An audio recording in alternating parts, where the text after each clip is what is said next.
Welcome.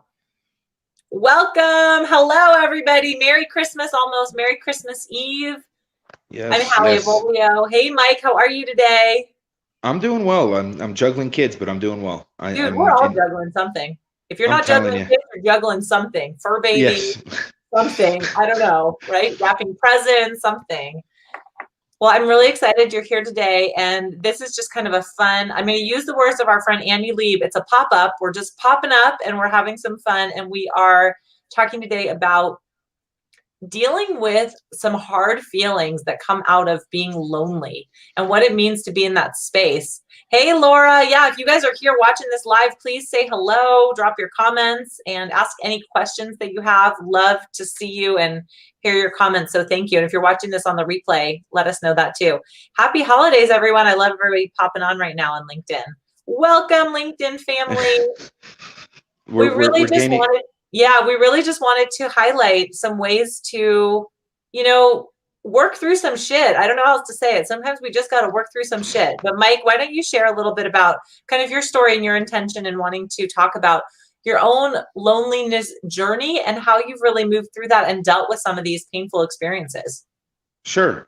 So I started this 12 days in a row, hour a day live.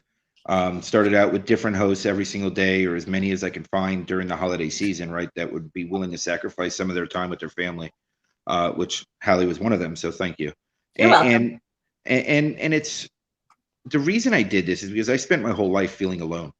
No matter whether I was in a room of by myself or in a room of a million people or at festivals, at parties, at no matter where I was, I always felt alone. I mean, if I was speaking on stage, I felt alone.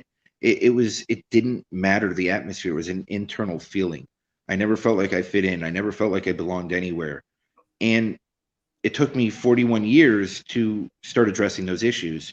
You know, Annie Lieb was probably the biggest impact in my life to get me to this point, right? Because what she did was introduce me to gratitudes and working on daily gratitudes and flipping my mindset a little. And then she introduced me to Brene Brown, and I started working on the blame, shames, and guilts. Yes, Love Brene Brown. it is so magical. It is magical if you I really do it. Can I pause you for just a moment? And I Mhm. just want to say that on this, I want to say this on this live platform as many times as I can. I am manifesting that I will get to have a conversation like this with Brene because she is like so freaking rad. I love her and her everything that she stands for and how she helps people work through the blame shame game, all of it, right? Yeah, it's amazing, right? And Amazing. the way that she describes things is so articulate and so sensitive and so real. Oh, She takes her personal experiences and all the knowledge that she gained from interviewing so many people, and it's really unbelievable, right? Because and then she had a great interview with Russell Brand, which if you've never seen it, you should probably watch it oh, because I haven't seen that one, but I love it's Russell Brand. it is amazing. It is Oh worth my God. watching.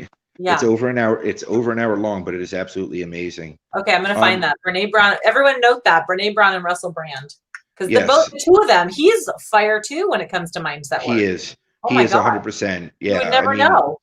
no, you Right. wouldn't, especially basically the way he acts. But but it's But okay I love because you it. get it's amazing, right? Because it just goes to show you everybody needs something. Everybody's got to work on something to find where they want to go. So then from the Brene Brown stuff, I went to one-on-one trauma therapy discussions, coaching, learned how to deal with triggers, learned how to, respond to triggers, learn how not to allow them to affect me anymore, release my triggers, release my pain. And then I went into the group trauma group, Mm-hmm. and that was with Sherry Lewick. And it was an amazing experience, right? It was amazing over the course of 10 weeks how watching every single person in that group transform. And I was a little bit ahead of some of them because I did one-on-one beforehand. So a lot of Right. times she would turn to me and ask me to interject a little bit, and sometimes it was pulling from my story because she knew me a little bit better than everybody else. Right. And then also again, I was the only male in the group because I'm just an overly sensitive person and have been my whole life. So I have no problem with that, right? I'm an empath from birth. I've been awake since I was 5, the first time I had a near-death experience. And ever since then, my empathic abilities have been off the charts. I mean, it was to the point where in elementary school, I would wet my pants if some other kid peed in the bathroom, just Wow. because it was crazy. And Like, so my empathic abilities, and I was told I was crazy, went to therapists, psychiatrists, went to neurologists to get brainwave scans because they thought I was literally crazy. And I felt so removed that I started my drinking and drugs and everything else at 9 years old. At 9, I started drinking. 12, I started doing hardcore drugs. And then I got sober at 27, which was the beginning of work and releasing a lot of work, but I never did the emotional work. And the emotional work started this year at 41. And it's just this amazing experience, right? I've literally transformed in the last 6 months in every way possible, mentally, physically, spiritually. I've lost 35 to 40 pounds during COVID. I've, came off half my prescription medication. That's amazing. Yeah, I mean, it's unbelievable. And my spiritual journey, I'm fully awake again. Like, I'm back where I'm meant to be on my path and journey again. I feel present. And the work really did it, right? Like, every step of the way is so powerful. Going from the gratitudes and little by little flipping mindset to then being thirsty to want to be better, Yeah. right? And then the blame, shames, and guilt stuff with Brene Brown and doing that deep work and getting rid of that garbage and owning the fact that it wasn't always my fault, right? Which is the opposite of what I learned in the rooms and during AA and all that other stuff. In AA, you learn that everything's your fault, right? You take Okay. ownership for everything. Yeah. Right. Because that's how you clear it, right? You clear your side of the street, you make amends to whoever you can, and so on and so on. And then when I learned about Brene Brown, it was this emotional relief, right? It was this emotional release of everything. Like, I finally just let it all go. And I Right. still get triggered on a daily basis, but the triggers don't impact me now like they used to, because now I catch them and Right. I know how to divert them, or I know how to at least process it and pause before I react, because I can't control anybody else around me. I can only control how I act and react. Right. So I'm learning that, over this last 6 months, I also, had the awakening fact that I always wanted to be one of those people that my words match my actions, and they never did. Yeah. And it wasn't for lack of wanting to or lack of effort. It was just Right. they didn't match. No matter how hard I tried, they didn't match. Yeah. So now I'm really big on living in my core values Mm. and writing my core values out. I mean, I think I shared it with you, didn't I? And I Yeah. and We I talked about yeah, this, and right? Because right. this is Yeah. like right in my love language. We're like Yes. talking in my zone, man, with the core values. Well, I talked about Well, that this morning. You saw my yeah. video about fun, right? And Yeah, it that's was one of awesome. mine. Yeah. It's huge, right? And fun isn't one of mine, but it probably should be. Um, but my version of fun's different than it was before, right? Like, I always had to be the center of attention. I always had to be the one in the crowd making the scene because I always felt alone. It Right. was just starving for attention because I never Sure. had it for myself. Yeah. And I would go into crowds, I would go to parties, I would go to raves, I would go to all these different things, and I would still feel alone, but I would just be on so many drugs that I wouldn't notice the feelings. Well, because And I it's found escapism, right? right, yes, yeah, and it's going to my core values and really identifying what my core values are and what I'm Yeah. looking for in those people around me really helped me to understand why some people that I deal with aren't healthy. It's not a seamless reciprocal relationship or friendship or whatever it is, Right. right? On any level. And I've learned that you can't expect everyone to fit those values. But Right. what you do is you distance the ones that don't. Because anytime that you're compromising your core values, for me, I get physically ill now. Now it's Mm-hmm. to the point where I am physically ill. Like Sunday night, before I admitted what I did wrong with Sherry St. Marie, and I can go into that if people want to hear it. But before I did that, I literally didn't sleep that night before, and I was nauseous. Like, I mean, I was physically ill. Mm-hmm. Like, it was just this feeling of I can't keep going this way. I have to live true to myself. And it's not that I'm answering to anybody else. I have to answer to myself. At the end of the day, if I can't live with self, then what am I doing? Right. Nothing matters that I impact that. Right. And that's one of the reasons that I did that on Monday, because I couldn't do this, which is the 12 days and 12 hours and 12 days with pure intent if I wasn't living true to myself. Well, and what I want to start kind of like dissecting and doing a little deep dive on is, first of all, this concept of of really understanding what core values are. And this is something that I speak about frequently in my work and with my family and with myself. I mean, I journal about it every day as well.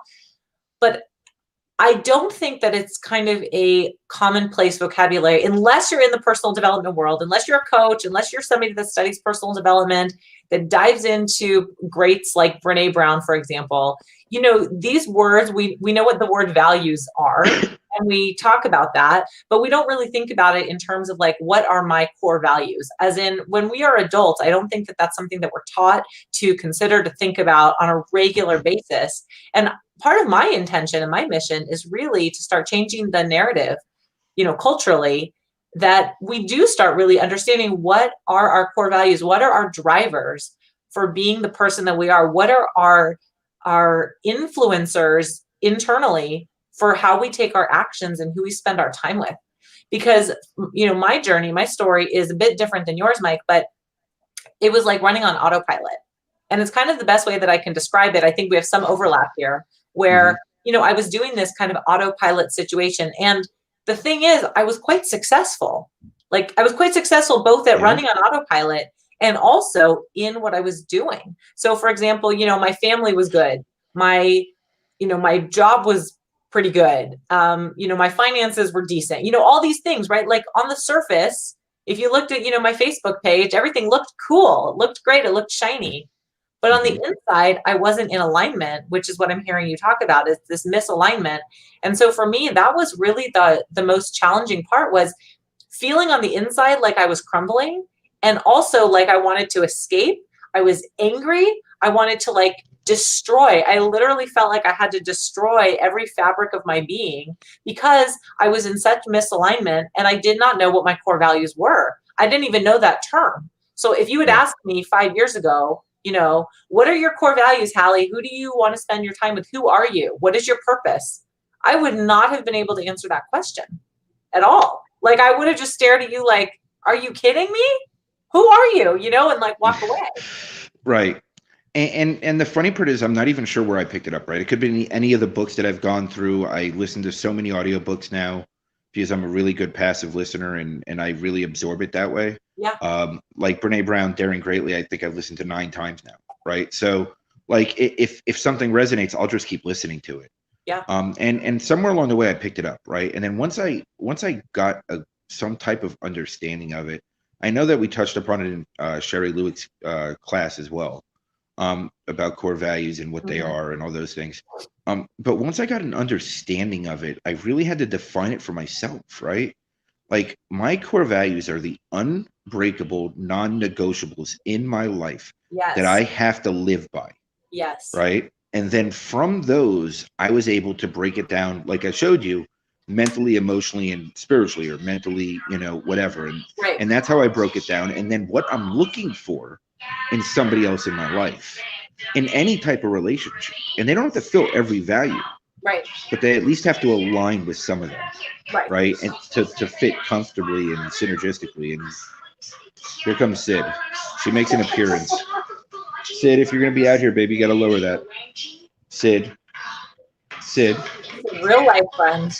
I'm telling you, she can't even hear me over the phone. Right. So when I really started looking at it is how I broke it down. What are my non-negotiables, right? I need blunt honesty and transparency. That's a big one for me, because trust is huge. Yeah. Every experience I've had in my life, everything I've been through, without trust, I can't have any type of relationship. Like, I just can't. Trust is the biggest one for me. And then, you know, I need mental stimulation. That's huge too, right? I need somebody who wants to feed my appetite for knowledge in different ways, and it could be in any spectrum, right? Like, because like I know so much about so many different things, it doesn't matter. Like, you know, in some ways I can say I'm the king of useless information, but in other ways I just have accumulated knowledge in all different spaces and all different areas. Right. So and there's just so many, and this is where I focus on today, is how do I align with them? And I don't think I can repeat every single one right now off the top of my head, but Mike, I want to interrupt you because I want to hear this. It's really loud. I know. I just want to miss this point because it's so good. Sydney, I'm sorry, but the phone's got to be low. I told you that, baby. Wait, I made it louder. That's not working. What did I just do? All right, while you're fixing that, I just want to bring on this comment because this is a powerful one. And Laura, thank you for watching and for sharing this with the mental health group as well. I really appreciate it. I know Mike does as well. But the shame leaves not 100%, yet it won't own you anymore because it won't control you.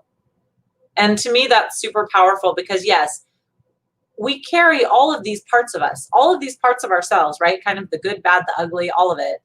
And we have to own who we are and accept who we are. And that's how we really love ourselves and practice self-care. And even if it can't leave you 100%, if you don't let it control you and control your actions, then you can really step into your own power. So I really appreciate that comment. Now I'm getting harassed over candy canes. This is why the tree has no candy canes. That's got the candy cane, Mike. It is Christmas. Go. Well, I keep buying boxes and they keep just in the room, Sid. If you want them, you got to go in the room. By the way, I think candy canes are like the most disgusting candy ever. I'm not a fan of them at all. I'm not a fan either, but my kids apparently love them. Dude, if I'm going to eat candy, it's going to be like C's or something. Chocolate. You can have them all, Sid. I don't care. Sit in here and eat them. There you go. Well, no, now she has a box of cookies, so we were whatever. watching the Christmas Chronicles last night, and they were feeding the candy canes to the reindeer. I was like, perfect. That's where the candy canes should go. That's where they go. That's where they go to the reindeer. It's perfect. All right, sorry about that. You know, no, it's good. So, single dad of 3. This is what you juggle. You know what? We roll with it. It's all good. I'm fine. You take me as I am, so. I do. I hold space for all of it. It's all good. So the core values, these are the things that I can't negotiate with myself ever. And the minute I start compromising them, I start violently getting ill physically. Like I feel ill, and I get anxious, and I get upset, and I get frustrated, and they really impact me on every level, mentally, emotionally, and spiritually. It starts tearing me down spiritually, because the minute I start pulling these pieces away from myself, my soul starts, getting tainted in a way. Because I'm going against who I'm meant to be. Yeah. So, these are things that I've been identifying over the last few weeks, really. I've put a lot of time into my core values to understand who I am and what I want to be, where I'm going, how I'm going to get there. Like I changed my headline because my purpose in this world, my definitive purpose has changed. My goal is to elevate humanity through knowledge and understanding. Now, that's a honed in focus, while at the same time it's a very broad area, which means I can still have the wiggle room to do it in 100 different ways. Right. And that's what I like, is that create the legacy goal and then figure out how to get there and figure out the pieces to get there. And here's the other thing that I just want to share, because I've learned this for myself and I teach this to my clients. And for anybody watching, I just want to reiterate that while core values are extremely important to identify what they are fluid. Yes, we have core values that are non-negotiables, but certain things are going to show up in our lives at times when it's the most important. So for example, if right now during the holidays, love is something that you really need to call in, both self-love and love from others, right? Then you're really going to be focusing your intention and your actions around what can I be doing to call in love and feel love, internally and externally, right? And at other times, maybe that one isn't quite as prevalent. And so we have to understand that we are dynamic beings. We are whole beings and we are dynamic beings. And our values, they ebb and they flow. And as we grow and learn, they might change, they might shift. Not that they're going to necessarily go away. Like, for example, education and knowledge has always been something of importance to me. However, in the last 12 to 18 months, it's taken a much greater priority. And I've been really spending a ton of time reading, learning, listening, so that I could absorb as much knowledge as possible. But, 2 or 3 years ago, while I was still awakened, centered, aligned, it wasn't quite as important in that moment. So I wasn't prioritizing it quite as much. So I just want to remind everyone that these things do shift with kind of the dynamics of our life as it exists in the present moment. But on that topic, so let's just take a step back. As far as education and knowledge, I consider them two different things. Mm-hmm. And here's the reason, right? Because you can be a seeker of knowledge, but not like education. I'm a seeker of knowledge. I don't like to be educated. Okay, but tell me what you think is the difference, because I'm curious on your distinction. Okay, so for me, the distinction is somebody teaching me something. Ah, I'd rather seek the knowledge myself. but see, I think of education because I'm mostly self-educated on a lot of my things. So I don't think of it as being taught, but I do see what you're saying. And I think that sometimes we have kind of a misconception about that, as in somebody's not qualified if they Right. haven't been taught by other. But truly, we learn so much, or we have the opportunity. Like, if you really know yourself and you understand how you best learn, for example, how you seek knowledge, Mm-hmm. you were talking about like audiobooks, for example, right? Mm-hmm. So I'm Yeah. assuming that you're very much an audio learner. 100%. Right. So for me, I'm kind of working on my audio skills, but I'm a visual and a kinesthetic learner. And I know this about myself. So, it's how something makes me feel, how I can like literally touch and also see. And, but these are skills that I've learned on my own, but Right. I still consider that to be my education. In addition to my formal education, which was like, going to UCLA and, getting my bachelor's degree and all of that. But truthfully, what I've taught myself has been way more impactful, and I use it every single day. Well, and again, I probably have an unfair bias against traditional education because I got Yeah. thrown out of 2 high schools. So I mean, I have a GED and I've been a millionaire on paper 3 different times in my life and homeless 5 times. So I'm pretty sure that school wouldn't have stopped that from happening. Right. Um, but at the end of the day, the education system needs to change drastically. Oh, 100%. And maybe when it does change, which is one of the companies that I own is trying to redo education, um, or going to redo education, I should say. Maybe when it does change, I'll be a little bit more open towards that word. Yeah. But For me, that's I guess it's a trigger word. That might be a trigger word. It is. That's what I was just going to say. I was just going to say, because isn't that interesting though, how we have these things, because it's all based on perception, right? There's not a ton of like absolutes. A lot of it, Yeah. even how we look at, I love this one, self-care, right? Because you could ask 100 people what their definition is of self-care, and they're probably going to have 100 different answers, right? Because in and of itself, self-care is for yourself. And so I would hope that we all have slightly different expectations and answers about that. Yet there's all sorts of definitions out there, and kind of like expectations, like this is what self-care looks like. So for me, I think that self-care really starts from self-acceptance and Uh-huh. and self-awareness, and then you Self-awareness. can take Yes. care of self. Yes. You need to understand yourself before you can do anything, right? Right. I think so. Um, my self-care is simple, right? It's my routine in the morning. And that is the biggest part of my day. And if I don't do my routine, everything is thrown off. Right. You know, Oh, I'm I'm the I'm a same. single dad of three. I'm 1,200 miles away from anybody I know. I have no physical support anywhere near me, right? Right. So it's very big for me to squeeze my self-care in. And I now get up at 4 a.m. I don't get them up till 6:30, depending on the day. Right. Now that they're off, it's later, thank God, most days. Um, and I have my time in the morning. I pray, I meditate, I exercise, I write, I do my gratitude list, I read. These are things that I really focus my time on in the morning so that I start my day out centered. Same. Especially right now. I mean, right now we need it more than ever to find that center place within ourselves. Right. And like you said, being aligned, it's being aligned is so important. Like Right. it's so difficult right now because one thing can throw you off, right? Like just Totally. one incident changes everything for your immediate plans. Right. Right before Thanksgiving, our neighbor, we didn't even leave the house and we got affected by COVID. We got exposed to COVID, not even leaving the house. Yeah. My 3-year-old locked us out of the house for 3 hours. We went to the neighbor's house.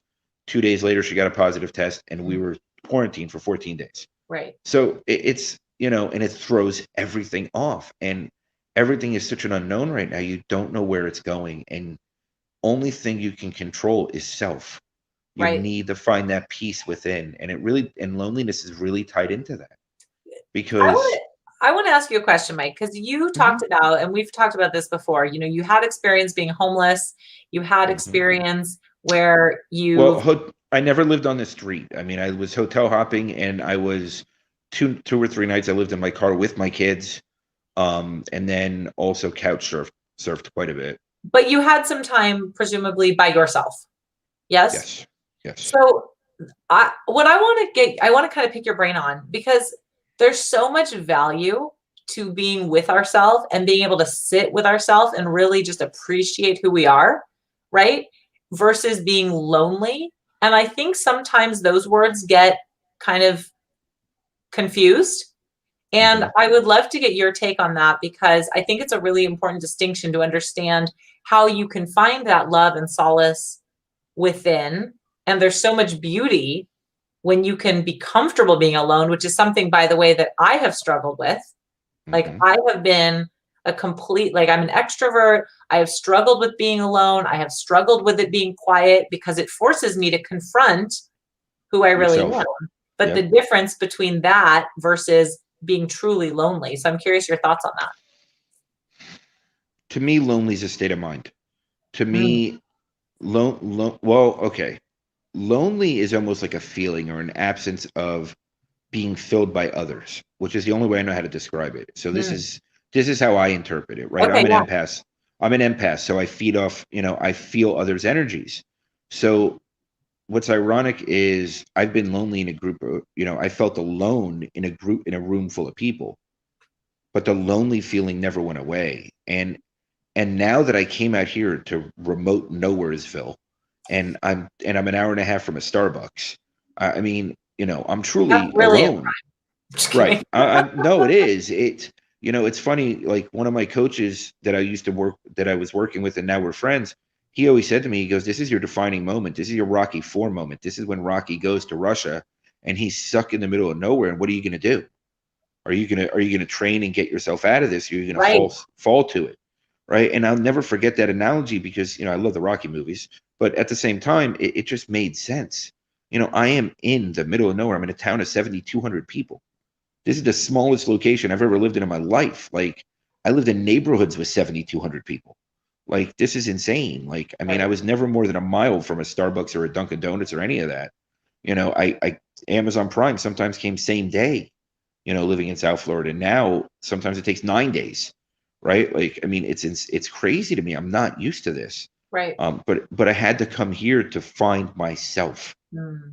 and I am here for a purpose, and I know that. Not only to save my kids, get them out of the abusive house, be stranded here since March 6th, get stuck through COVID and all this mess and be stranded here the whole time, not get paid for 8 of those months, and go through every single torturous event possible and still find a way to overcome it. Um, I had to get my back put up against a wall and I fought my way out. It's the difference now sitting alone in a room, I really do enjoy it. I really do enjoy my time. I literally fall asleep sitting up on the couch like I am right now most nights because I just sit here. I shut the TV off, I shut the lights off, and I just sit here. And I love it when they're in bed and finally in bed. I should say finally, because when they're finally in bed, right? And Right. and I get that time to myself or first thing in the morning when I'm up and I'm done reading and I'm done with my routine. And like these days that they're home, I get a little extra time without them usually because they're still sleeping later because they're staying up later. And like I'll just sit here, or I'll even put on the TV and just zone out. I don't even pay attention to what's on TV. Like I don't even know what's on most of the time when the TV's on now. I used to be one of those guys that had everything on recorded, and I Right. would sit here and for hours go through every show and feel so fulfilled by absorbing my life with nothingness. And now from the nothingness, it's my life is completely filled, Right. and I love it. I found myself. I just I'm happy. I love myself. I'm where I'm at today, and I constantly help others every single day. So And yeah, no, well, I think I you do. And what comes to me right now and is for somebody who's watching this, who is feeling alone and they do not know how they can make themselves, they don't have all the tools that you have and that I have. What is the one thing that you would tell them to start doing right now to start to find that light from within? I mean, okay. So for me, I can only go based off the steps I took, right? Yeah. So the first step was gratitudes. Like start Mm, being grateful for the little things. And when I first started doing gratitudes in June with Annie, it was writing like one word, right? mhm. Like my Like what? kids, Okay. like my kids, right? Right. And now I'm happy to be alive. I'm happy that I'm breathing. I'm so fortunate to be alive during this time and impact people when they need it most. Those are the things that are on my gratitude list today.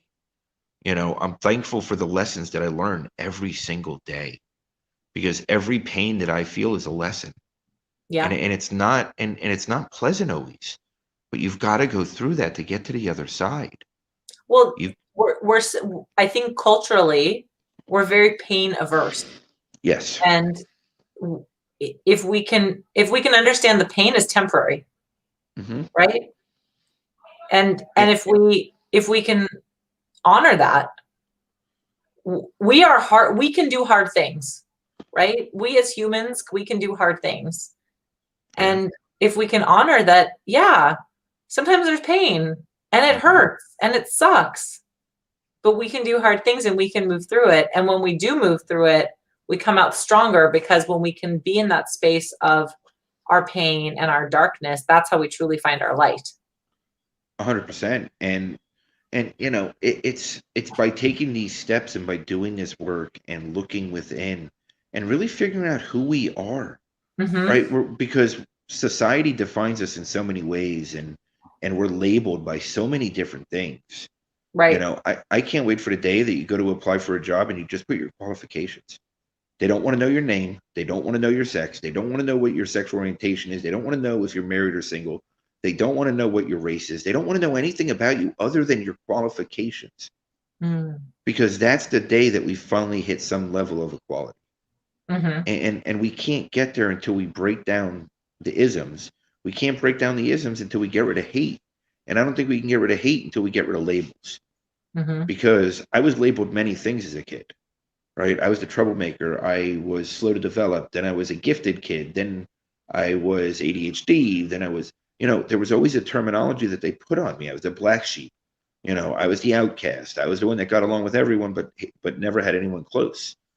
That's who I was. But it doesn't define me as a person Right. at all. It doesn't mean that's who I was as a person. Nobody asked me who I was and what I wanted. Right. No teacher ever. Well, I mean, I shouldn't say no teacher, because I had two or three good teachers. But most of my teachers never said to me, why aren't you absorbing the information when you're smarter than you should be? Or you're smarter than you're producing, right? Right. And the ones that did ask me that question, we had at-length conversations, and those are the years I flourished, and those are the years I was a great student. Those are the years I was on the honor roll, and I was running for class president, and I was doing all these great things. But it's not the teacher's fault, because the system's broken. Mm-hmm. The system doesn't teach us to flourish and be ourselves. Right. The system is created for the masses. It's created for the 20 to 25% of people that learn from memorization. Mm-hmm. And that's what it suits. And you can't expect a teacher to teach in 5 different ways if they don't have a digital platform to be able to help them to do that. Right. And that's what me and my team are creating, is a digital platform that each student can learn in their own way, at their That's own cool. pace, at each individual subject. Right. Like me, I would have been in first grade grammar probably till ninth grade, but my math, I would have been taking Right. I took honors Right. physics in seventh grade, and calculus honors, or no, I took calculus, and I taught myself calculus when I was 13 to help my cousin, who was going to Harvard because she couldn't get it. So I mean, like, it wasn't that I was just not developing; it Right. was We that just they didn't know wasn't how to. taught. Right, they didn't know how to teach me, Right. and even society depicts that for adults today. The way the adults don't all learn the same. We had this conversation. You learn. You're a kinetic and a visual learner. I'm an Mm-hmm. audio learner. I'm an audiological learner. We can't sit in the same room and learn it from the same ways, Right. but we can figure out a way to both learn the same information, because we have Right. the internet. We Right. have tools. Right. Why don't we give students those same tools? Right. Why don't we open that door and say, be creative and look for your own answers? Why do you have to read it out of a book and memorize it? And I think that's a lot of where issues stem from, and that's where a lot of these insecurities and feeling different and not feeling like you fit in, and then creating labels around those, which then turns inward and creates a lonely feeling, because when you have enough labels on you, you're technically alone because there's no one else Mm-hmm. like you. Right. So society is creating that alone feeling, And Charisse yesterday, one of the things she brought up is these commercials that we see on TV around holiday time. So if you don't have the banister that kids slide down, and you don't have the huge tree, you don't have presents everywhere, food around the whole house, then you're failing. But that's not true. It's like my post yesterday. I have a tree with no presents under it. They have presents. I can't put them on the ground, or they don't be open before I wake up or go to bed. So, but it's not about the tree. It's about the gifts I've given them that they can't even put under a tree. Yeah. I saved their lives, and I've given them a chance, and they've saved mine in return. And the gratitude piece is huge when it comes to that, right? So coming back to gratitude, because, and that's something that I feel very strongly about. We often practice gratitude, in our family. We'll talk about it around the dinner table or in the evening. And it's something that I can't figure. Trying to get her in the camera. I'm trying to get her in the camera, but I can't because I'm backwards with the camera because I'm looking at the phone rather than. Oh, gotcha. So I'm like trying to move it. Because I wrote down the gratitude, and I have a gratitude partner where we leave each other voice messages every day. And I know you do this with Annie too. And we share the gratitude, but it takes you out of that space of being a victim, and looking at what I don't have.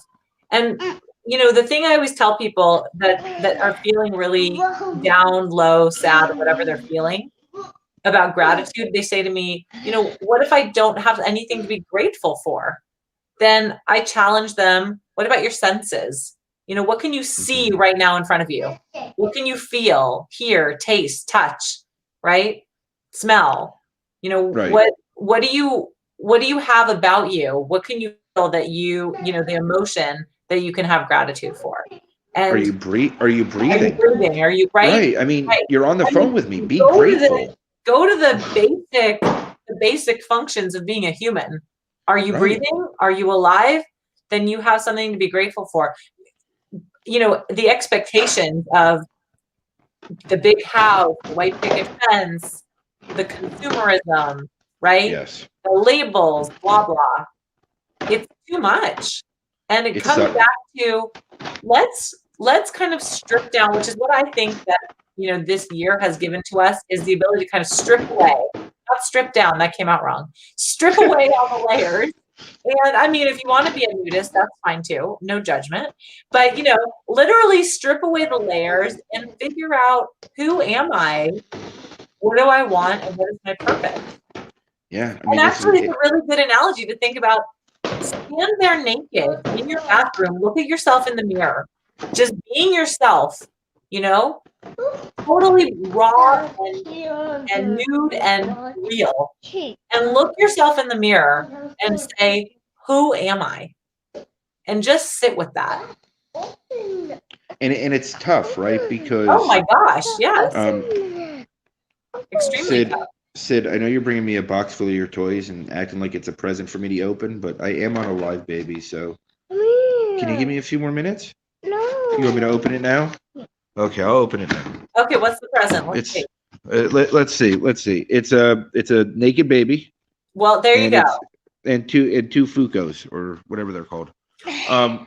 But anyway, I mean, it's something that simple though, right? Like, yeah, I'm live. I'm talking about a serious topic, but she wants me to open it, so I'm going to open the box. It's not what's the end of the world, right? Like, it makes her happy and it simplifies things. And now she's going back in the room to her phone, so she's happy. And we overthink everything, and I'm the king of an overthinker. Like, I overthink every detail in my life. I overthink I break it down. I overanalyze. It's great in business, horrible in personal life. Did you see my post on Instagram yesterday from Gary Vee? No. Okay, wait, I have to pull it up because it was exactly that, Mike. It was hold on, now I gotta find it. Oh, don't overthink shit. That's it. Yeah. Here, let's see. But it's a billboard. Don't overthink shit. I agree with that to some level, right? I think everyday life, it's bad to overthink, especially the way I do. But I think in business, it gives me an advantage because I catch the finite details that most people would never notice. But I would call that analysis, not overthinking. Okay, so I'm over analytical. Let's be gentle with me, I guess. Right. Yeah. Because I think analysis, you could be over analytical. Because see, for me, I'm not a detailed person, so I'm never going to like be overly analytical. But I can overthink something, as in, to me, the overthinking has to do with the self-doubt and the questioning, and that's where the overthinking comes in and causes problems. No, I definitely agree with you, and I think that's a big part of it. She's starting to throw stuffed animals at me, so this should get entertaining soon.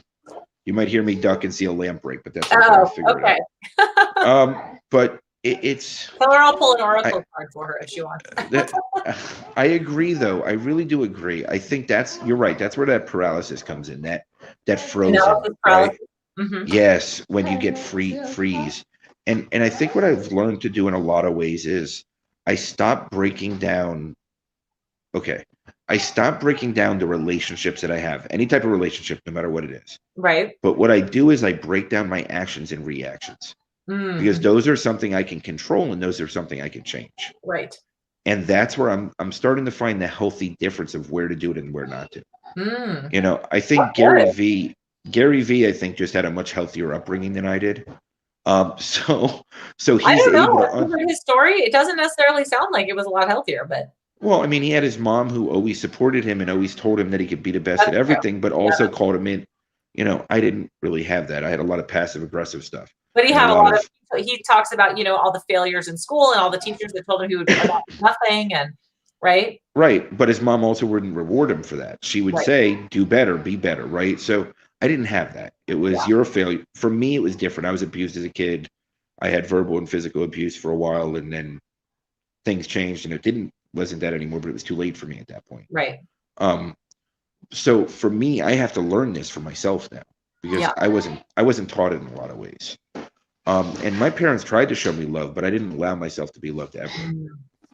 I never, in any relationship I've ever been in my life, have I allowed myself to be loved because I truly didn't think I deserved it. And this is part of the work that I've done in the past 6 to 9 months that I started to see this and understand it. And that's now about that? I got this. I definitely deserve it, and I deserve it at a level that fits my core values, right? Yeah. And if not, then I deserve at least somebody who's going to try and understand me enough to want to communicate with me in a way that I can understand it. Right. Because we're all different, right? We all communicate in different ways, and we all understand things in different ways, and we just baby. I know the baby's behind me because he threw it behind me. Thank you. Yes, it hurts. Thank you. But yeah, I mean, and it's not that I would ever throw somebody out of my life for not showing me love in a way that I only can receive it. Right. But it's when they don't take the time to want to understand how I do receive it. Right. And that's a big thing for me. But to me, that's the key word. Yes. So can I accept you as you are? Can I accept you, Mike, for how you want to be loved? And even if I love in a different way, can I understand it and ask for you to explain it to me so that I can understand it and accept it for who you are in that moment? Yes, and that's huge. Understanding is huge for me. That is one of my core values on all levels, on every level. And it's not. I don't think that we can ever fully understand anyone until we understand ourselves. But yes, I love that. I love that. But at the same time, we can dedicate time to understand somebody, right? Like we can dedicate. You have to make the choice. Like I have to want to understand you. But honestly, I want to share something. So I had a relationship and with a friend. It was not a romantic relationship. And essentially the individual cut me out of her life because she had no desire to understand me. And it was extremely painful. And initially I put on my walls and because it's self-defense, right? So I put on my walls and I said, oh, I was, brave and, oh, this doesn't bother me. This doesn't hurt me. It doesn't affect me. And it did, though. It did hurt me. And it would make me resentful, angry, frustrated. And then I would want to point fingers and say, oh, she did this, she did that, blah, blah, blah. when it came down to it, I realized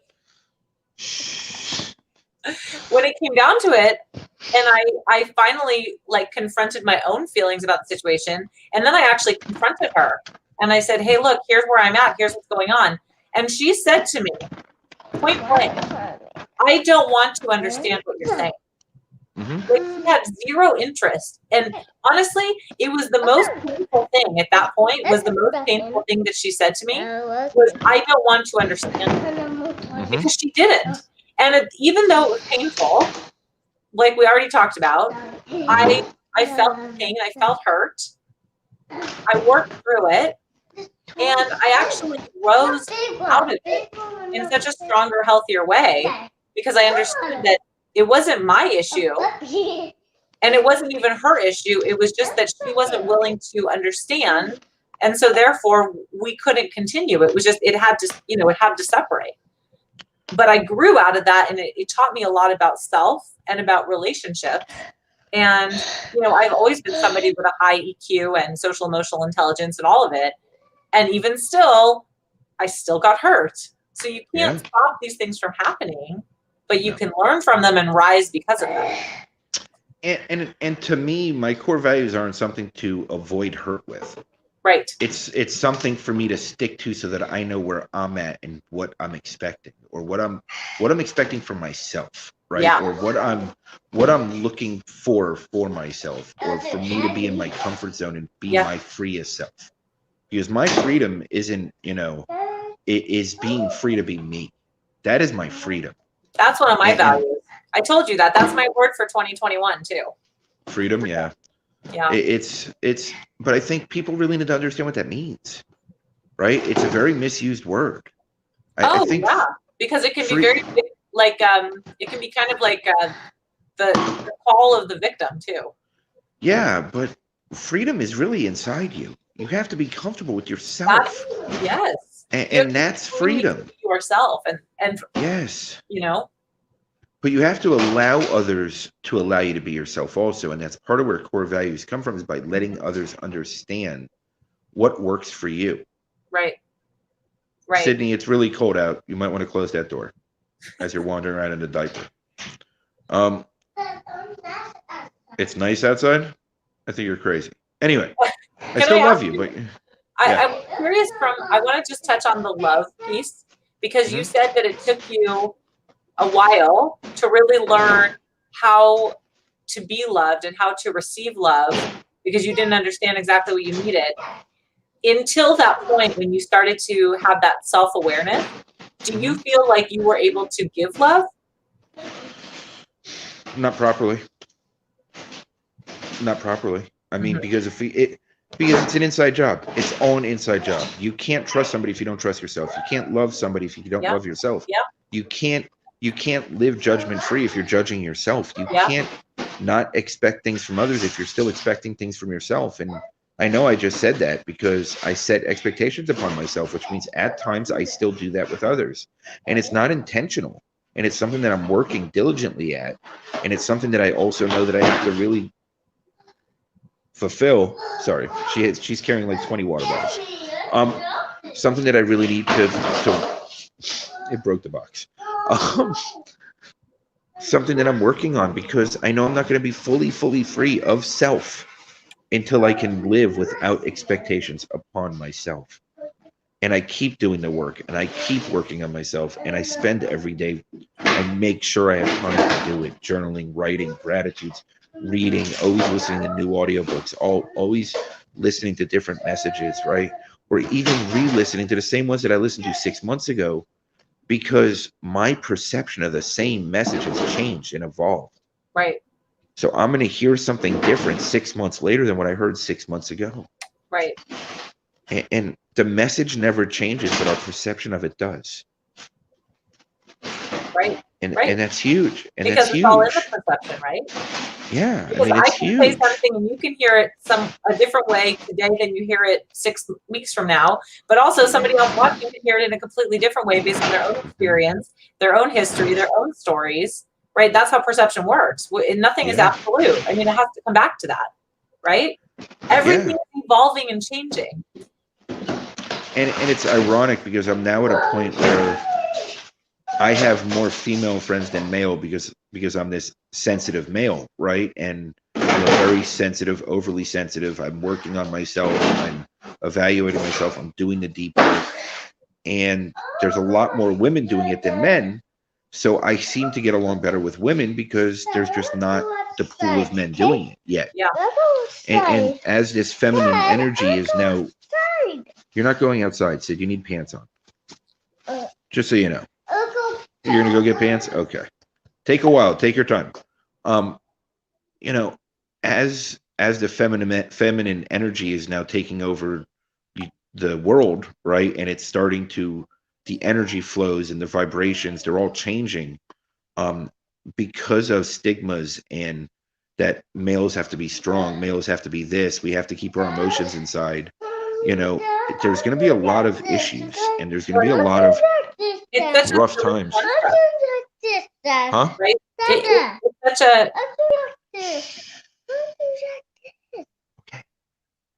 it goes back to the conversation about labels, right? Why do we have an expectation or construct that men are a certain way or women are a certain way? We can all be all the ways. And honestly, you know, for me, I spent many years in a predominantly male energetic space. Yeah. Because I thought that I had to be controlling and structured and aggressive about the things that I wanted to go after. And when I finally allowed myself to be more in a space of feminine energy, which is more fluid and intentional and intuition based and feeling and embodying, then I actually felt more myself than I did when I was in that, you know, masculine energy space. But I didn't know that because, again, I didn't have the vocabulary, I didn't have the experience or the knowledge. So we're always evolving and learning and growing. And to me, that's actually what's really exciting about humans, which is why I love doing what I do, because I get to talk to and meet so many different humans that come from all different experiences and offer different perspectives. And I, you know, back to seeking knowledge. I mean, I learn something new every single day just from every interaction I have with another human. And I 100%. love that. To me, that just lights me up. And I learn more from my 3-year-old than I do any other person on the planet. Right? Because their perception of things is so different, right? Oh, yeah, they're unfiltered. They're unfiltered. They're not jaded. They don't have they don't have the jaded look on the world. You know, it's just a different thing, right? And again, feminine energy and masculine energy. Again, we're labeling the energy. Yeah, but because it's not. It doesn't. No, it's not about a sex thing. It's not men. It's right. not gender. It's right, and that's what people misconstrue that also. Sure, right. Absolutely. But here's the thing. That's because we get like triggered by these like defense mechanisms that are like, well, men are this way. It's not about being a man or a woman. It's not about your genetics. It's not about your body physiology. It's about two different things. It's an A and a B, right? And not one isn't good or bad. They're just different. They're just two sides of one coin. Your shoes are out by the kitchen. Your shoes are out by the kitchen, Sid. No, and I agree with you. And sorry, it probably got low. That's the one with the microphone on it. But no, I agree 100%. Your shoes are right here, Sid. Put them on. They're right there. Put them on yourself. Oh, okay. Oh. Okay, you need help? Go ask Shaw to help you. I'm on a live, Sid.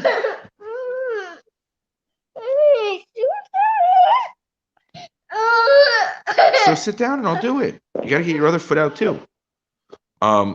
So this is single dad life, right? Single parent life, like I like to say, because I don't think it's a difference between single mother or single father. Agreed. We both, whoever it is, mother or father, we're playing both roles, so it really doesn't matter. I think.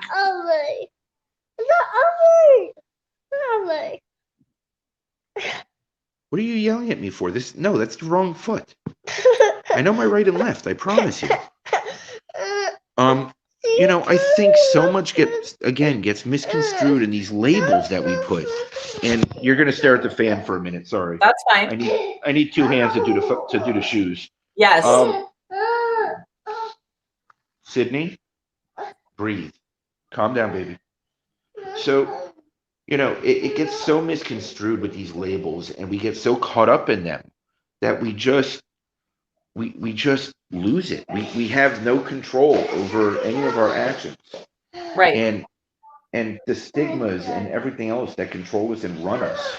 It's just Right. it's a twisted concept that we fulfill ourselves, right? Right. And Absolutely. this is where that looking within concept and my spirituality has really helped me be comfortable with myself, masculine, feminine energy, being overly sensitive, being empathic, Yeah. you know, and every other ability that I have, because I have others that I just don't talk about all the time. But they all stem from my empathic abilities and my energy flow and how I'm centered and how I can be centered. Yeah. Because it all stems from that basis. It all stems from that point, right? That basic point of finding it within yourself. Right. Absolutely. Should we, before we wrap up, should we do one of our oracle cards? Sure. Give some energy to this To this, cohort yeah. created here.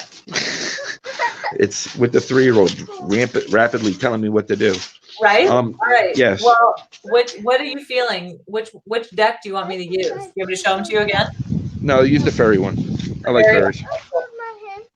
I love it. I just for everybody before we got on the call, I showed Mike I've got a whole stack of oracle card decks, and this is like our thing. So I'm going to pull one from Karen Kay's Oracle of the Fairies, which is one of my favorite decks. I love this one. I have to wait here because if I lose internet, then I'm going to drop off the call. So just go, and I'll be right there.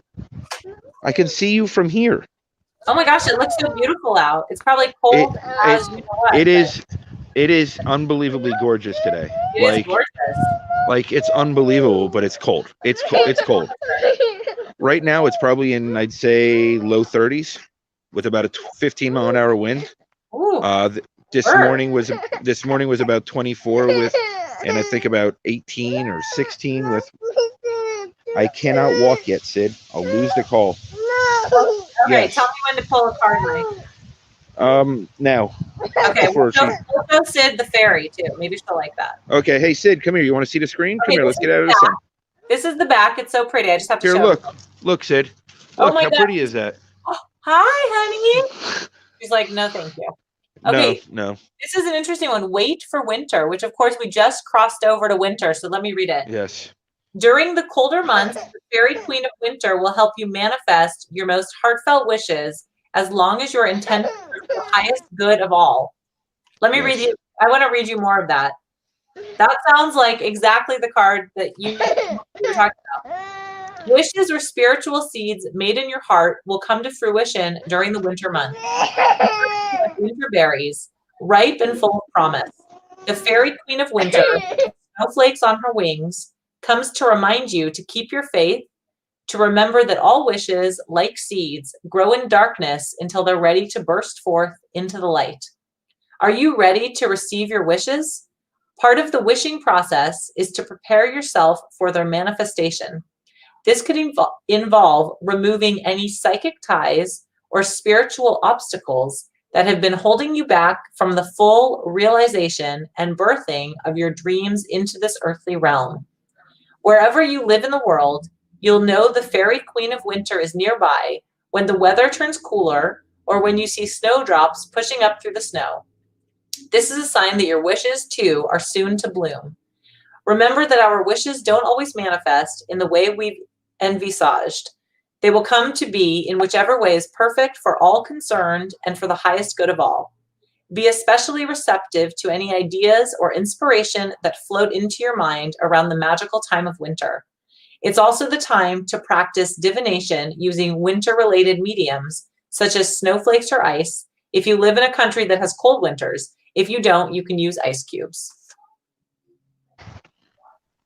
Well, I think it qualifies for cold. I don't think it's normally this cold this far south, but apparently winter's following me. And I'm okay with that. I love the good stuff there. Well, again, it's all about the intent and just having that pure intent, right? Like, it's not about myself. This is about a bigger picture that can impact the world. Well, and you have to start within. Yes. The winter fairy. The winter fairy is with you. And Sid.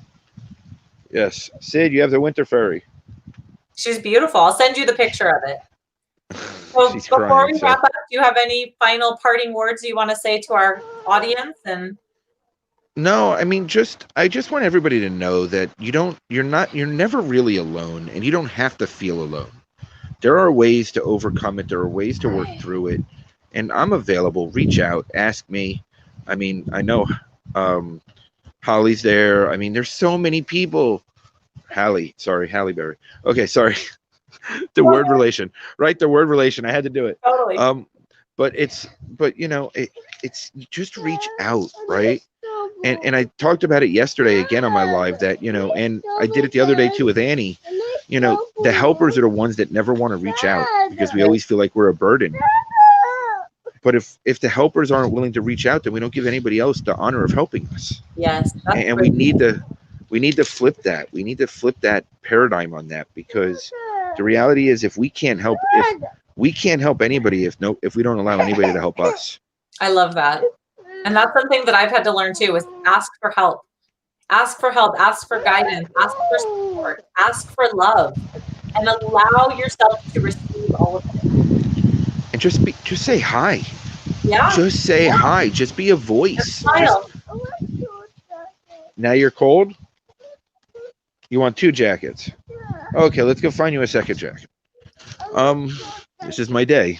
She's wearing 3 shirts, pants, sneakers, 1 jacket, and now she wants a second jacket. Perfect. She knows what she wants. I like it. Everything. A girl that knows what she wants. Perfect. Yes. I've been looking for one my whole life, and it's my 3-year-old. There you go. Well, I'm glad we could do this today, and thank you just for your wisdom and your conversation. I think it was really powerful, and if we can start shedding some light and making some progress in this way. So. No, and I appreciate you, and I appreciate you so much for doing this, and thank you. And I know there's a little bit of chaos, but I know that our message got across fine. So it's all good. It's real life. Yes, it is. It's definitely real. There's no doubt about that. This is my life. I live in this daily for months now. I preach authenticity. So here you go. This is sassy AF. It doesn't get more authentic than this. So we'll go.